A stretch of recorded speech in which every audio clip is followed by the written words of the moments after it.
പത്രികയിലും നുണ, നുണേശന്റെ ഒരു കാര്യം. നമുക്കറിയാം, വായെടുത്താൽ നുണ മാത്രം പറയുന്ന പ്രതിപക്ഷ നേതാവ്. നുണപറച്ചിൽ അദ്ദേഹത്തിന്റെ ഒരു ശീലമായി പോയി. സതീശൻ നുണകൾ എന്ന് പറഞ്ഞ് ഓരോ ദിവസവും എപ്പിസോഡുകളായി ഇദ്ദേഹം ഓരോ ദിവസവും പറയുന്ന നുണക്കഥകൾ ഇപ്പോൾ ഒരു ചാനൽ തന്നെ തുടങ്ങി ഇറക്കിക്കൊണ്ടിരിക്കുകയാണ്. കഴിഞ്ഞ ദിവസം അദ്ദേഹം നാമനിർദ്ദേശ പത്രിക സമർപ്പിച്ചു. ആ നാമനിർദ്ദേശ പത്രികയോടൊപ്പം സത്യവാങ്മൂലം നൽകണം, ഞാനിതിൽ പറഞ്ഞിട്ടുള്ള കാര്യങ്ങളെല്ലാം വളരെ സത്യസന്ധമായ കാര്യങ്ങളാണ് എന്ന് പറഞ്ഞ് നൽകിയ ആ അഫിഡവിറ്റിൽ പോലും പച്ചക്കള്ളം പറഞ്ഞിരിക്കുന്നു എന്ന് കണ്ട് പ്രതിപക്ഷ നേതാവ് വി ഡി സതീശന്റെ പത്രിക മാറ്റിവെച്ചിരിക്കുകയാണ്. ഈ പത്രികയിലെ ഈ പച്ചക്കള്ളങ്ങൾ കണ്ടുപിടിച്ചത് പറവൂർ LDF സ്ഥാനാർത്ഥിയായ ടൈസൺ മാസ്റ്ററാണ്. ടൈസൺ മാസ്റ്ററുടെ പരാതിയിന്മേലാണ് വരണാധികാരി ഇപ്രകാരം ഒരു നടപടി എടുത്തിരിക്കുന്നത്. വളരെ ഗുരുതരമായ, വളരെ സുപ്രധാനമായ, യാതൊരു കാരണവശാലും സ്വീകരിക്കാൻ പാടില്ലാത്ത, റിജക്റ്റ് ചെയ്യേണ്ടുന്ന കൃത്യവിലോപങ്ങളാണ് ആ പത്രികയിൽ നമുക്ക് കാണുവാൻ സാധിക്കുന്നത്.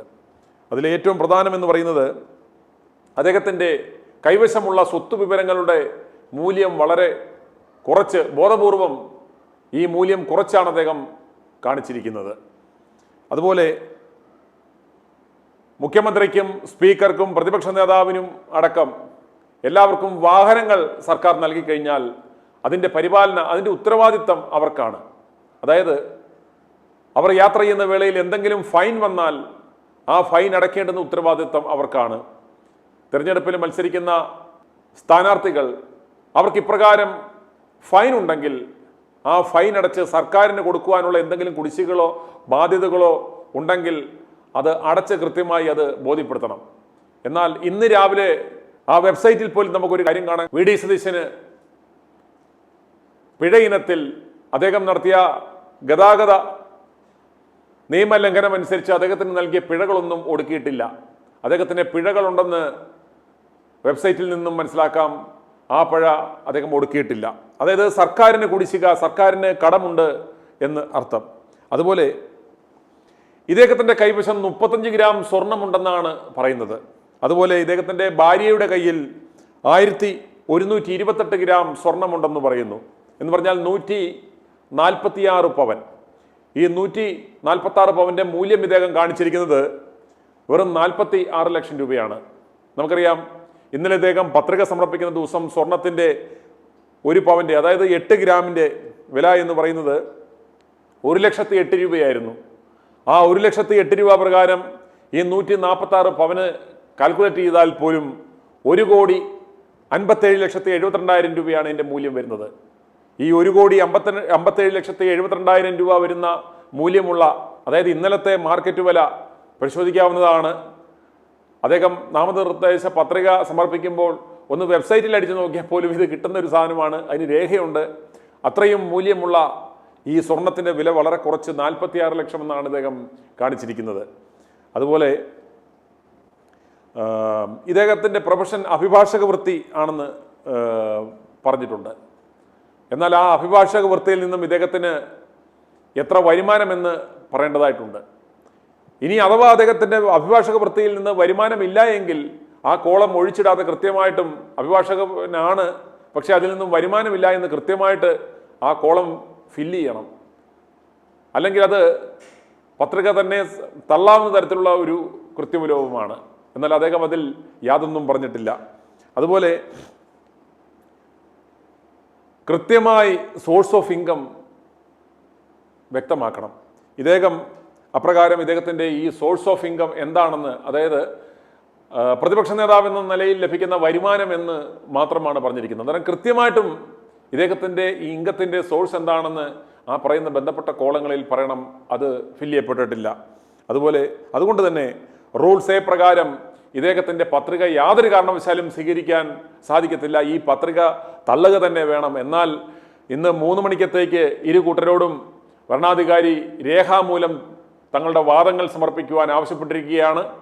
എന്ത് സംഭവിക്കുമെന്ന് കാത്തിരിക്കാം. പക്ഷേ ഈ നുണേശൻ, ഈ ഒതുക്കീസൻ, ഐറ്റ് ന്യൂസ് ഇയാളെ നുണേശൻ എന്ന് വിളിച്ചത് ഇതാ അക്ഷരാർത്ഥത്തിൽ ഇപ്പോൾ അറം പറ്റിയിരിക്കുകയാണ്. സ്വന്തം പത്രികയിൽ പോലും ഇയാൾ പച്ച നുണ, പച്ച കള്ളം പറഞ്ഞിരിക്കുന്നു. അതുകൊണ്ട് ഭരണാധികാരി ഇദ്ദേഹത്തിന്റെ പത്രിക മാറ്റിവെച്ചിരിക്കുകയാണെന്ന് ഓർക്കുക. ജയിച്ചാൽ മുഖ്യമന്ത്രി എന്നും പറഞ്ഞ് നടക്കുന്ന ആളാണെന്ന് ഓർക്കണം. സകലരെയും വെട്ടി ഒതുക്കി നടന്ന ഈ നുണേശന് അവസാനം പിടിവീണിരിക്കുകയാണ്. ഇതൊക്കെയാണ് ദൈവത്തിൻ്റെ അദൃശ്യ കരങ്ങളെന്ന് നമ്മൾ വിശ്വസിക്കേണ്ടുന്നത്. എന്നാലും ഇവൻ എങ്ങനെയെങ്കിലും ഈ മാനിപ്പുലേഷൻ എന്നൊരു പേരോട് ഞങ്ങൾ ഇന്ന് കൊടുക്കുകയാണ്. ഇവനാണ് യഥാർത്ഥത്തിൽ മാനിപ്പുലേഷൻ. എന്തും ഇതുപോലെ മാനിപ്പുലേറ്റ് ചെയ്യാൻ കഴിവുള്ള ഒരു മനുഷ്യജന്മം ഈ ഭൂലോകത്തുണ്ടോ എന്ന് തപ്പി നോക്കേണ്ടി വരും. അങ്ങനെ ഈ നുണേശൻ്റെ അടുത്ത നുണ, സ്വന്തം പത്രികയിലെ നുണ പിടിക്കപ്പെട്ടിരിക്കുകയാണ്. അതെന്താകുമെന്ന് നമുക്ക് കാത്തിരുന്ന് കാണാം. അതുപോലെ തന്നെ 30 വർഷം തെരഞ്ഞെടുപ്പ് ഫീൽഡിലുള്ള ആളാണ്. ഇതുപോലെ പച്ചക്കള്ളം, ഫേക്ക് ന്യൂസ്, വാസ്തവവിരുദ്ധമായ കാര്യങ്ങൾ സ്വന്തം പത്രികയിൽ പറഞ്ഞാൽ അത് തള്ളും, അത് റൂൾസ് 4A പ്രകാരം അത് തള്ളുമെന്ന് അറിയാവുന്ന ഇയാൾ ഇത്രയും ഗുരുതരമായ ഒരു മിസ്റ്റേക്ക് തൻ്റെ സ്വന്തം പത്രികയിൽ ഉണ്ടാക്കിയിരിക്കുകയാണ്. അതുപോലെ സർക്കാരിന് ബാധ്യത കുടിശ്ശികയായിട്ടിരിക്കുന്ന ഒരാളുടെ പത്രിക എങ്ങനെ സ്വീകരിക്കാൻ പറ്റും?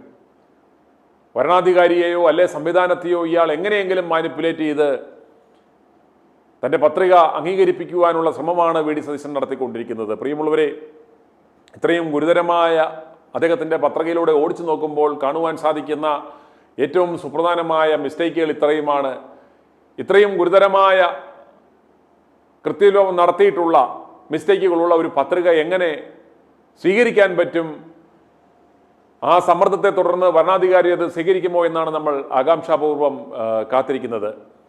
പറവൂരിലെ LDF സ്ഥാനാർത്ഥിയായ ടൈസൺ മാസ്റ്ററാണ് ഈ പരാതി നൽകിയത്. അന്നേരം ഈ പരാതിയിന്മേൽ തെരഞ്ഞെടുപ്പ് കമ്മീഷൻ അല്ലെങ്കിൽ ആ ഭരണാധികാരി ഉടൻ തന്നെ ഒരു തീരുമാനമെടുക്കുമെന്നാണ് നമുക്ക് പ്രതീക്ഷിക്കുവാൻ സാധിക്കുന്നത്. ഏതായാലും എല്ലാ കാര്യങ്ങളിലും നുണ പറഞ്ഞുകൊണ്ട് നടക്കുന്ന ഈ നുണേശൻ സ്വന്തം പത്രികയിൽ പോലും ഇപ്രകാരം നുണ പറഞ്ഞ് ഇപ്പോൾ പിടിക്കപ്പെട്ടിരിക്കുകയാണ്. അതിൻ്റെ പരിണതഫലം എന്താകും എന്ന് നമുക്ക് കാത്തിരിക്കാം.